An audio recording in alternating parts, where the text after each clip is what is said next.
नमस्कार। आज हम डिस्कस करेंगे हिमाचल प्रदेश जीके के important question. Himachal Pradesh GK के इंपॉर्टेंट क्वेश्चन डिस्कस करेंगे। हर एक question exam point of view से इंपॉर्टेंट है और डेफिनेटली आने वाले एग्जाम में आपकी हेल्प करेगा, जैसे कि पहले भी करता रहा है। चाहे आप तैयारी कर रहे हैं जूनियर ऑफिस असिस्टेंट के एग्जाम के लिए, चाहे आप कांस्टेबल के एग्जाम के लिए तैयारी कर रहे हैं, या फिर Himachal Pradesh public service commission के किसी पेपर 1 के लिए तैयारी कर रहे हैं, या फिर राज्य चयन आयोग के अपकमिंग एग्जाम्स के लिए तैयारी कर रहे हैं, डेफिनेटली आपको हेल्प मिलेगी, जैसे कि पहले भी मिलती रही है।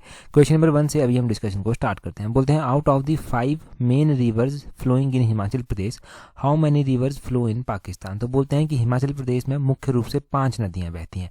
इनमें से कितनी नदियां ऐसी हैं जो पाकिस्तान में जाकर भी जो है वो बहती हैं। हम बात करें तो हिमाचल प्रदेश में जो मुख्य रूप से 5 नदियां बहती हैं उसमें जो है वो एक सतलुज नदी आती है, सतलुज के बाद ब्यास नदी आती है, ब्यास के अलावा रावी आती है, चेनाब आती है, यमुना आती है। ये 5 नदियां जो है वो मुख्य रूप से जो है वो हिमाचल में बहती हैं। और हिमाचल में बहने के बाद कुछ एक नदियां ऐसी हैं जो पाकिस्तान में भी जो है वो एंटर करती हैं। तो कितनी नदियां हैं 5 में से? 5 में से सिर्फ 3 नदियां ऐसी हैं जो कि पाकिस्तान में जाकर जो है वो एंटर करती हैं। ऑप्शन सी जो है वो सही आंसर हो जाएगा। अभी हम ये भी देखेंगे कि पाकिस्तान में जाकर ये कौन कौन सी नदियां जो है वो पहुंचती हैं, वहां पर जाकर कौन कौन सी नदियां पाकिस्तान में बहती हैं। मैप के थ्रू जो है उस पूरी प्रोसेस को जो है वो समझेंगे। ये देखो आप, ये है इंडिया का मैप और इसमें जो है वो नदियों के बारे में बताया गया है। हम यहाँ पर देखेंगे कि अगर आप डीपली इस मैप को देखेंगे तो ये यहाँ पर ये इंडिया का मैप है। ये सारा का सारा इंडिया है, ये अपना इंडिया है। इंडिया के साइड में जो ये बॉर्डर लग रहा है ये आता है पाकिस्तान। ठीक है, ये पाकिस्तान आता है। तो इंडिया में सतलुज नदी एक बहती है। देखो सतलुज नदी पाकिस्तान में बह रही है यहाँ पर जाकर। तो एक तो सतलुज नदी यहाँ पर जाकर बहती है, एक ब्यास नदी उसके बाद मैंने बताया था। तो ब्यास नदी ये है, ब्यास नदी ना इंडिया में ही जो है वो सतलुज को ही ज्वाइन कर लेती है। ये सतलुज को ज्वाइन कर लेती है और सतलुज आगे चलकर बहती है। तो सतलुज ब्यास जो है ना वो पाकिस्तान में नहीं बहती, क्योंकि ब्यास पहले ही सतलुज में जाकर मिल जाती है। रावी नदी है, रावी नदी जिसके किनारे चंबा शहर भी बसा हुआ है। तो रावी नदी जो है वो पाकिस्तान में जाकर बह रही है, यहाँ पर आप देख सकते हैं इसको बहते हुए। और उसके बाद चेनाब नदी की हम बात करें तो चेनाब भी जो है वो पाकिस्तान में जाकर बहती है। चेनाब पहले चंद्रभागा के नाम से जानी जाती है। चंद्रभागा के बाद जो है चेनाब को जो है वो चंबा में एंटर कर जाती है। तो ये जो है वो चेनाब का नाम इसका बन जाता है। चेनाब इसके बाद जो है वो जम्मू कश्मीर में एंटर कर जाती है और उसके बाद आगे चलकर वो पाकिस्तान में बहती है। तो ये 3 नदियां आपको पता चल गई, चेनाब, रावी और सतलुज। ब्यास सतलुज को पहले ही ज्वाइन कर लेती है। एक यमुना नदी बच गई, वो तो साइड में ही बहती है, उसका अलग से है, वो आगे जाकर गंगा की सहायक नदी जो है वो बनती है। पाकिस्तान की तरफ उसका कोई लेना देना है ही नहीं। तो ये 3 नदियाँ आपको मैप के थ्रू जो है वो पता चल गई। अब रिवर सिस्टम अगर आप यहाँ से देखेंगे ना, तो जैसे कि सतलुज हो गया, रावी हो गया, चेनाब हो गया, ये कैसे कैसे आगे चलकर होती है। ऊपर से आती है झेलम नदी बहती हुई। तो झेलम नदी, चेनाब जो है वो झेलम को ज्वाइन कर लेती है, रावी भी झेलम को ज्वाइन कर लेती है, उसके बाद सतलुज भी झेलम को ज्वाइन कर लेती है। और ऊपर से जो सिंधु नदी आती है, इंडस रिवर आती है, ये सारी नदियाँ इसमें मिल जाती हैं। ठीक है, तो इंडस में फाइनली ये ड्रेन करती हैं जाकर, और इंडस अंत में जाकर जो है वो अरब सागर में जाकर मिल जाती है, अराबियन सी में जाकर ये जो है वो मिल जाती है। तो ये रिवर्स का पूरा सिनेरियो जो है वो रहता है। मैप के थ्रू आपने देख लिया। अगला क्वेश्चन देखते हैं। बोलते हैं, कंसीडर द फॉलोइंग स्टेटमेंट। यहाँ पर नदियों के बारे में दिया गया है। बोलते हैं, Chenab river leaves Chamba district in संसारी नाला एंड एंटर जम्मू कश्मीर। की चेनाब नदी जो है वो चंबा को संसारी नाला के समीप जो है वो छोड़ देती है और जम्मू में जो है वो जाकर एंटर कर जाती है। अच्छा, पहली स्टेटमेंट में ये बोलते हैं। उसके बाद दूसरी स्टेटमेंट देखिए। बोलते हैं, Ravi river enter Jammu Kashmir leaving Chamba district at the place of Khairi in Himachal Pradesh. की रावी नदी हिमाचल प्रदेश के खैरी नामक स्थान पर चंबा को छोड़ती है और जम्मू कश्मीर में जो है वो एंटर कर जाती है। तीसरी स्टेटमेंट में बोलते हैं कि Beas river leaves Himachal Pradesh near Mirthal and enter Podar valley. की ब्यास नदी जो है वो हिमाचल को मीरथल के समीप छोड़ देती है और पोडर वैली में जो है वो जाकर एंटर कर जाती है। आपने बताना है कि इन 3 में से कौन सी स्टेटमेंट करेक्ट है। अभी मैं पहले से एनालाइज करना स्टार्ट करता हूँ। बोलते हैं, चेनाब रिवर। चेनाब नदी जो है, मैंने बताया आपको कि चंद्रभागा के नाम से पहले जो है वो जानी जाती है। और चेनाब नदी जो है वो डिस्ट्रिक्ट चंबा में बहती है। तो डिस्ट्रिक्ट चंबा में जो है ये संसारी नाला के समीप चंबा को जो है वो छोड़ देती है। बिल्कुल सही बात है, चंबा को ये संसारी नाला के समीप छोड़ देती है और जम्मू में जो है वो एंटर कर जाती है, कश्मीर में एंटर कर जाती है, कश्मीर वैली में ये जाकर प्रवेश करती है। तो पहली स्टेटमेंट बिल्कुल सही दी गई है।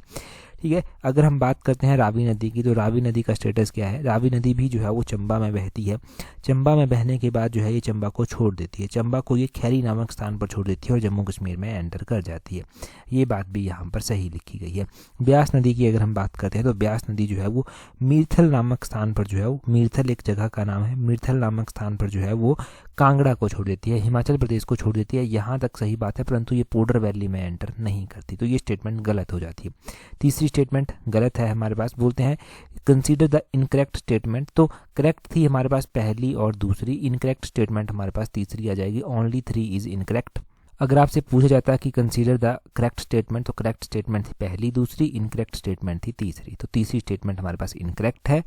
देखो हम ऊपर ना यहाँ पर ड्रेनेज सिस्टम देख रहे थे नदियों का, कि ये जो ब्यास नदी है ये सतलुज में जाकर मिल जाती है। तो ब्यास नदी का थोड़ा सा ध्यान रखना कि ये मिर्थल में हिमाचल को छोड़ती है, पंजाब में एंटर कर जाती है, उसके बाद ये सतलुज के साथ मिलती है। तो हरी का पत्तन नामक जगह है पंजाब में एक, यहाँ पर मैं लिख देता हूँ हरी का पत्तन में जाकर जो है ये सतलुज के साथ जो है वो मिलती है। ठीक है जी, तो ये भी आपको यहाँ पर ध्यान होना चाहिए।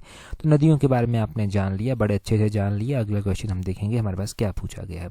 यहाँ पर वही एक्सप्लेन किया गया है जो कि मैं आपको ऑलरेडी बता चुका हूँ।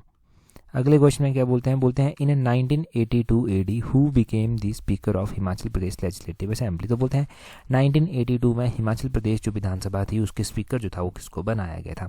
हम बात करते हैं कि हिमाचल प्रदेश विधानसभा, तो हिमाचल प्रदेश विधानसभा के कब कब कौन स्पीकर रहे वो भी काफ़ी इंपॉर्टेंट जो है वो रहता है, वहाँ से भी क्वेश्चन बनता ही बनता है। देखो हिमाचल प्रदेश के जो 1982 में स्पीकर थे वो थे T.S.. Negi. T.S.. Negi option A जो है वो सही आंसर इसका हो जाएगा। ठाकुर सेन नेगी इनका पूरा नाम जो था वो था। ये 2 बार जो है वो हिमाचल के स्पीकर जो है वो बन चुके हैं विधानसभा के। पहली बार ये 1979 में जो था वो बने थे, 1982 तक इनका कार्यकाल रहा था। फिर दूसरी बार फिर से 1982 में बनते हैं और 1984 तक इनका कार्यकाल जो है वो रहता है। तो टी.एस. नेगी का कार्यकाल भी आप ध्यान रखना कि 2 बार ये स्पीकर बने थे। उससे पहले हम बात करते हैं यहाँ पर ऑप्शन में जो है श्रवण कुमार दिया गया है। तो श्रवण कुमार 1977 में स्पीकर बने थे, 1979 तक के स्पीकर जो था वो रहे थे। यहाँ पर गंगू राम भी जो है वो दिया गया है। तो गंगू राम का आपने ध्यान रखना, गंगू राम मुसाफिर इनका पूरा नाम था। गंगू राम मुसाफिर भी हिमाचल के स्पीकर रह चुके हैं और गंगू राम मुसाफिर 2003 से 2008 तक जो था वो स्पीकर रहे थे। 2003 से 2008 तक हिमाचल के मुख्यमंत्री कौन होते थे वो आप कमेंट कर जो है वो बताएंगे। यहाँ पर तुलसी राम दिया गया है। तो तुलसी राम 2008 से 2013 तक जो था वो हिमाचल के स्पीकर जो था वो रहे थे। हम वैसे ही पढ़ते हैं कि हिमाचल प्रदेश विधानसभा जो थी इसकी पहली महिला स्पीकर थी विद्या स्टोक्स। तो विद्या स्टोक्स जो था वो हिमाचल प्रदेश की स्पीकर जो था वो कब बनी थी। विद्या स्टोक्स 1985 में हिमाचल प्रदेश विधानसभा की स्पीकर जो था वो बनी थी और 5 साल का कार्यकाल पूरा किया था। 1990 तक 1990 तक जो था ये हिमाचल प्रदेश विधानसभा की स्पीकर जो था वो रही थी। अगर हम बात करते हैं हिमाचल प्रदेश विधानसभा के पहले स्पीकर कौन बने थे, तो जयवंत राम पहले स्पीकर हिमाचल प्रदेश विधानसभा के बने थे। 1952 में ये स्पीकर बने थे, 1956 तक ये रहे थे। प्रेजेंट टाइम में हम बात करते हैं कि हिमाचल प्रदेश विधानसभा के स्पीकर जो है वो कौन है।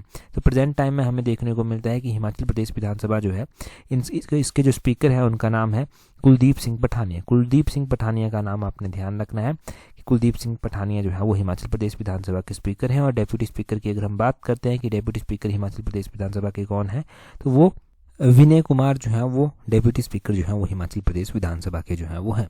तो ये भी यहाँ से इंपॉर्टेंट क्वेश्चंस क्लियर आपके हो गए।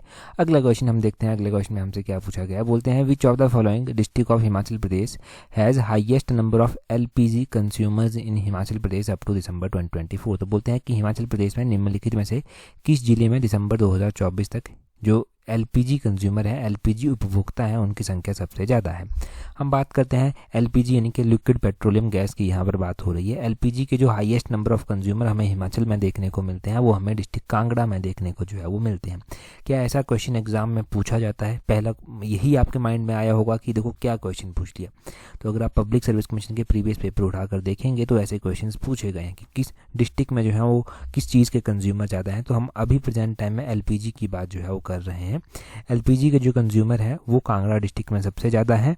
अगर हम बात करते हैं हिमाचल प्रदेश में जो टोटल एलपीजी के कंज्यूमर हैं वो कितने हैं, वो हैं 23,68,074। ये टोटल एलपीजी के जो हैं वो कंज्यूमर हैं। सबसे ज़्यादा कंज्यूमर हमें डिस्ट्रिक्ट कांगड़ा में देखने को मिलते हैं। कांगड़ा में 5,46,761 कंज्यूमर जो हैं वो एलपीजी के हैं। कांगड़ा के बाद दूसरे नंबर पर जो है हमें देखने को मिलता है कि दूसरे नंबर पर highest number of LPG consumer जो है वो मंडी में है। मंडी में जो कंज्यूमर हैं हाईएस्ट नंबर वो कितने हैं, 3,47,831। इतने कंज्यूमर यहाँ पर हैं। और उसके बाद हमें देखने को मिलता है कि तीसरे नंबर पर शिमला में हाईएस्ट नंबर ऑफ कंज्यूमर है। शिमला में जो है वो 3,05,944 इतने कंज्यूमर जो है वो यहाँ पर हैं। और सबसे कम कंज्यूमर हमें कहाँ पर देखने को मिलते हैं, कौन से डिस्ट्रिक्ट में देखने को मिलते हैं, तो हमें लाहौल स्पीति डिस्ट्रिक्ट में सबसे कम एलपीजी कंज्यूमर जो है वो देखने को मिलते हैं। लाहौल स्पीति में 14,000 यहाँ पर मैं लिख देता हूँ 14,011 कंज्यूमर जो है वो टोटल एलपीजी के जो है वो है, 14,011 कंज्यूमर ही टोटल एलपीजी के यहाँ पर हैं। तो ये आपको पता चल गया कि किस डिस्ट्रिक्ट में जो है वो कितने कंज्यूमर हैं, हाईएस्ट कहाँ पर है, लोएस्ट कहाँ पर है। एलपीजी यानी कि लिक्विड पेट्रोलियम गैस के कंज्यूमर्स के बारे में आपको पता चल गया। कई बार तो एलपीजी की फुल फॉर्म पूछ जाती है, वो तो आपको पता ही है, लिक्विड पेट्रोलियम गैस इसको बोलते हैं। अगला क्वेश्चन हम देखेंगे, अगले क्वेश्चन में क्या बोलते हैं। अगला क्वेश्चन डिस्कस करें उससे पहले अगर आप तैयारी कर रहे हैं अपकमिंग पेपर 1 के लिए, आप हाई कोर्ट के एग्जाम के लिए तैयारी कर रहे हैं, या फिर आप Himachal Pradesh public service commission के किसी और एग्जाम, या फिर राज्य चयन आयोग के अपकमिंग एग्जाम जैसे कि टीजीटी का एग्जाम हो गया, जेवीटी का एग्जाम हो गया, आने वाले और भी एग्जाम्स हैं उनके लिए तैयारी कर रहे हैं, तो आप हमारी कॉम्प्रिहेंसिव टेस्ट सीरीज को ज्वाइन कर सकते हैं, जिसका लिंक नीचे डिस्क्रिप्शन बॉक्स कमेंट बॉक्स में दिया गया है। अभी अच्छे खासे डिस्काउंट पर आपको टेस्ट सीरीज मिल रही है, तो टाइमली जो है वो ज्वाइन कर सकते हैं और अपनी स्टडी को प्रॉपर शेप दे सकते हैं, चीज़ों को अच्छे से रिवाइज कर सकते हैं, स्मार्ट वर्क के साथ जो है वो आगे बढ़ सकते हैं। तो नीचे डिस्क्रिप्शन बॉक्स कमेंट बॉक्स में स्लॉट 2 का लिंक दिया गया है। स्लॉट 1 तो ऑलरेडी फुल हो चुका था, तो स्लॉट 2 से आप टेस्ट सीरीज को ज्वाइन कर सकते हैं। क्वेश्चन नेक्स्ट देखिए, बोलते हैं according to economic survey 2024-25 how many childrens have been covered under Mukhyamantri Sukh आश्रय कोष। तो बोलते हैं कि जो सुख आश्रय कोष है उसकी यहाँ पर बात की जा रही है। सुख आश्रय कोष में ये पूछा गया है कि 2024-25 का जो हमारे पास इकोनॉमिक सर्वे है उसके अकॉर्डिंग सुख आश्रय कोष के तहत जो है वो कितने बच्चों को बेनिफिट जो है वो मिला, कितने बच्चों को कवर जो है वो किया गया। अब आप बोलेंगे कि क्या ऐसे क्वेश्चन भी जो है वो एग्जाम में पूछे जाते हैं, तो बिल्कुल ऐसे क्वेश्चन पूछे जाते हैं और पूछे गए हैं ऐसे क्वेश्चन। सुख आश्रय कोष के तहत जो है वो 449 बच्चों को जो है वो कवरेज जो है वो अभी तक मिली है। मुख्यमंत्री सुख आश्रय कोष की हम बात करते हैं यहाँ पर कि क्या क्या इसके तहत क्राइटेरिया है, क्या क्या बातें इसके तहत कही जाती हैं। तो यहाँ पर देखिए ये जो 449 चिल्ड्रन है ये जो है वो कवर किए गए हैं मुख्यमंत्री सुख आश्रय कोष के तहत। इनको higher education, vocational training, skill development या फिर स्टार्टअप के लिए जो है वो हेल्प यहाँ पर दी गई है। तो ये जो 449 बच्चे जो हैं वो मुख्यमंत्री सुख आश्रय कोष के तहत कवर किए गए हैं। इनको higher education, vocational training, skill development, startup के लिए जो है वो इनको यहाँ पर हेल्प जो है वो मिली है। तो ये सुख आश्रय कोष जो है वो इंपॉर्टेंट है। क्वेश्चन अगर पूछा गया यहाँ से तो डायरेक्टली यहाँ पर point to point, line to line question ऐसा कवर होगा और 100% गारंटी के साथ जो है वो आप सही कर आएंगे। सीधे 2 या फिर 1 नंबर आपका, जितने भी नंबर का क्वेश्चन होगा उतने नंबर आपके पक्के होंगे। अगला क्वेश्चन देखिए, बोलते हैं according to 2011 census what is total population of 0 to 6 year childrens in Himachal Pradesh. तो बोलते हैं 2011 की जनगणना के अनुसार हिमाचल प्रदेश में जो 0 से लेकर 6 साल के बच्चों की कुल आबादी है वो कितनी है। ये भी एक क्वेश्चन बनता है जब भी हम जनगणना की बात जो है वो हिमाचल में करते हैं। अब देखो 2011 में जनगणना हुई है, ऑफिशियल आंकड़े हमारे पास वही हैं। 2011 की जनगणना के अनुसार हमें पता चलता है कि हिमाचल प्रदेश में 0 से 6 साल बच्चों की जो पॉपुलेशन है वो कितनी है, वो है 7,77,898। ये पॉपुलेशन जो है वो यहाँ पर है 0 से 6 साल के बच्चों की। अब यहाँ पर हमें और भी बहुत कुछ जानने को जो है वो मिलता है। हमें जानने को मिलता है कि हाईएस्ट अगर हम बात करते हैं कि पॉपुलेशन जो है वो 0 से 6 साल के बच्चों की जो है वो कौन से डिस्ट्रिक्ट में है, तो वो है डिस्ट्रिक्ट कांगड़ा में। डिस्ट्रिक्ट कांगड़ा में ये पॉपुलेशन कितनी है, 1,64,607 यहाँ पर ये पॉपुलेशन है। सबसे कम पॉपुलेशन कहाँ पर है, सबसे कम पॉपुलेशन लाहौल स्पीति में है। लाहौल स्पीति में 3,125 पॉपुलेशन जो है ये है 0 से 6 साल के बच्चों की। अब यहाँ पर एक और आंकड़ा अलग से बन जाता है कि मेल पॉपुलेशन कितनी है, फीमेल पॉपुलेशन कितनी है 0 से 6 साल के बच्चों की। 0 से 6 साल के बच्चों की अगर आप पॉपुलेशन मेल देखेंगे तो मेल पॉपुलेशन जो है वो आती है 4,07,459, ये जो है वो आती है। फीमेल देखेंगे तो फीमेल में जो है 3,70,439, ये जो है वो आती है। तो मेल और फीमेल का पता चल गया। ये आंकड़ा तो आपको याद रहेगा ही रहेगा, परंतु एक और आंकड़ा जो हमने पहले पढ़ रखा है वो ये है कि हिमाचल प्रदेश की पॉपुलेशन कितनी है। तो हिमाचल प्रदेश की जो पॉपुलेशन है वो है, जो हम बात करते हैं अकॉर्डिंग टू 2011 सेंसस, 68,64,602। ये हिमाचल प्रदेश की जो है वो पॉपुलेशन जो है वो आती है। ये जो 68,64,602 पॉपुलेशन हिमाचल की आती है, इसमें से मेल पॉपुलेशन कितनी है और फीमेल पॉपुलेशन जो है वो कितनी है, ये ओवरऑल पॉपुलेशन की बात की जा रही है। तो मेल पॉपुलेशन जो है वो है 34,81,873 और फीमेल पॉपुलेशन की अगर हम बात करते हैं कि फीमेल पॉपुलेशन कितनी है, तो फीमेल पॉपुलेशन है 33,82,729। तो ये फीमेल पॉपुलेशन है। तो overall mail population, overall female population. Mail population 0 से 6 साल के बच्चों की, फीमेल पॉपुलेशन 0 से 6 साल बच्चों की, ओवरऑल पॉपुलेशन 0 से 6 साल के बच्चों की। ये सारा यहाँ पर क्लियर हो गया। एक साथ नोट कर लेंगे तो ज़्यादा अच्छा रहेगा, याद करने में भी ईजी जो है वो यहाँ से रहता है। आगे बोलते हैं which ruler expanded his kingdom after the dissolution of the Mughal empire. तो बोलते हैं कि मुगल साम्राज्य के विघटन के बाद किस शासक ने अपने राज्य का विस्तार किया था। तो मुगल जो एक साम्राज्य उस टाइम हुआ करता था, उस टाइम जब मुगल साम्राज्य का विघटन हो गया तो कांगड़ा के राजा घमंड चंद हुआ करते थे, इनके द्वारा अपने राज्य का विस्तार किया गया था। ऑप्शन बी सही बात है।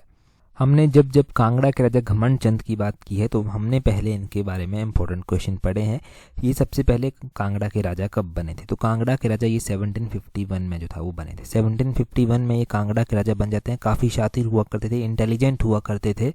जब ये राजा बने तो औरंगजेब जो था वो मुगल शासक जो था वो हुआ करते थे। औरंगजेब कहीं पर सफल भी नज़र नहीं आ रहे थे कि वो सफल हो पा रहे थे साम्राज्य को चलाने के लिए। तो औरंगजेब एक तरफ तो सफल नहीं हो पा रहे थे, दूसरी तरफ मराठा भी अपना एम्पायर जो था वो स्प्रेड कर रहे थे, अपने राज्य का विस्तार जो था वो कर रहे थे। तो इसी का फ़ायदा उठाते हुए इन्होंने भी अपना साम्राज्य धीरे धीरे बढ़ाना जो था वो स्टार्ट कर दिया था। जैसा कि हमने पहले भी डिस्कस किया कि काफ़ी इंटेलिजेंट हुआ करते थे, बहादुर भी हुआ करते थे, तो इनकी बहादुरी के चर्चे काफ़ी थे। अहमद शाह अब्दाली हुआ करता था उस टाइम। अहमद शाह अब्दाली के कानों तक इनके बहादुरी के चर्चे पहुंचते हैं। तो 1759 में घमंड चंद को अहमद शाह अब्दाली के द्वारा जलंधर द्वाब का और सतलुज और रावी नदी के बीच का जो क्षेत्र थे, पहाड़ी क्षेत्र थे, उनका जो है वो गवर्नर बना दिया जाता है या फिर प्रतिनिधि जो है वो इनको नियुक्त जो है वो कर दिया जाता है। तो घमंड चंद को जो था वो प्रतिनिधि भी बनाया गया था जलंधर द्वाब का और सतलुज और रावी नदियों के बीच का जो क्षेत्र हुआ करता था उस टाइम, ये अहमद शाह अब्दाली ने जो था वो किया था। संसार चंद इसके बाद जो है वो राजा बनते हैं। घमंड चंद के बाद संसार चंद जो है वो कांगड़ा के राजा जो है वो बनते हैं। काफ़ी अच्छा कार्यकाल जो था वो घमंड चंद का रहा था। 1774 में घमंड चंद की मृत्यु जो था वो हो गई थी और उसके बाद जो था वो संसार चंद 1775 में जो था वो कांगड़ा का राजा जो था वो बना था। तो ये सब था पूरा सिनेरियो। अगला क्वेश्चन हम देखेंगे। अगले क्वेश्चन में हमसे क्या पूछा गया है, बोलते हैं which of the following glacier situated at the western border of the Lahaul region. तो बोलते हैं निम्नलिखित में से कौन सा ग्लेशियर लाहौल क्षेत्र की पश्चिमी सीमा पर स्थित है। तो लाहौल जो क्षेत्र है उसकी पश्चिमी सीमा पर जो है वो एक ग्लेशियर जिसका नाम है गैंगस्टंग ग्लेशियर, ये गैंगस्टंग ग्लेशियर जो है वो स्थित है। ऑप्शन सी जो है वो सही आंसर हो जाएगा। जो गैंगस्टंग ग्लेशियर है ये western border of the Lahaul region जो है वो स्थित है। इसका एल्टीट्यूड जो है वो 5480 मीटर के आसपास जो है वो है। और ध्यान रखना है कि यहाँ से एक धारा भी निकलती है जो शाशा नाला के नाम से जो है वो जानी जाती है और ये आगे चलकर चंद्रभागा नदी को जो है वो ज्वाइन कर लेती है। ये लगभग जो है वो चंद्रभागा नदी को जो है वो 13 किलोमीटर टू द साउथ में जो है वो जाकर ज्वाइन जो है वो करती है। तो ये सारा स्टेटस जो है वो उस गैंगस्टंग ग्लेशियर का जो है वो है। ग्लेशियर्स की जब भी हमने बात की है तो हमारे पास बहुत सारे इंपॉर्टेंट ग्लेशियर देखने को हमें हिमाचल में मिले हैं। मैक्सिमम जो ग्लेशियर आते हैं वो लाहौल स्पीति में ही जो है वो आते हैं।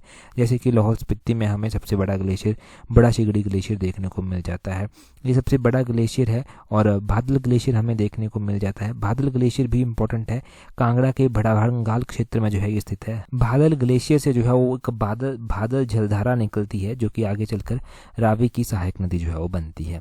हमें चंद्रा ग्लेशियर देखने को मिलता है, भागा ग्लेशियर देखने को मिलता है, lady of Kelong glacier Lahaul Spiti में देखने को मिलता है, मुकिला ग्लेशियर देखने को मिलता है यहाँ पर, सोना पानी ग्लेशियर हमें यहाँ पर देखने को मिलता है। हमें दुधोन और पार्वती ग्लेशियर देखने को मिलते हैं। दुधोन और पार्वती ग्लेशियर भी काफ़ी इंपॉर्टेंट है, कुल्लू वैली में जो है ये ग्लेशियर आते हैं। मियार हमें ग्लेशियर देखने को मिलता है, मियार लाहौल घाटी में ही जो है वो ग्लेशियर जो है वो आता है। तो इस तरह से काफ़ी ग्लेशियर्स हैं जो हम पढ़ते हैं। अभी देखो हमारे जो यहाँ से नदियाँ निकलती हैं उनका पानी जो है वो पाकिस्तान में जाता है।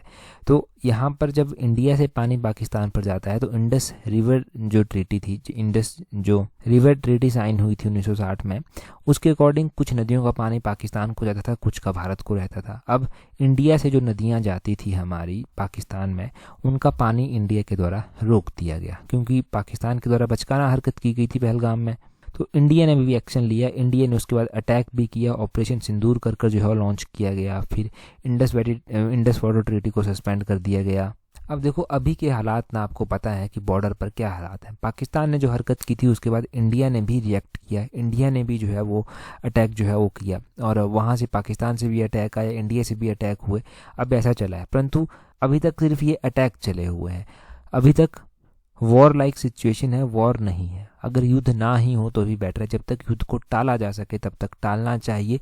युद्ध से जो है वो किसी भी देश का भला नहीं हुआ है।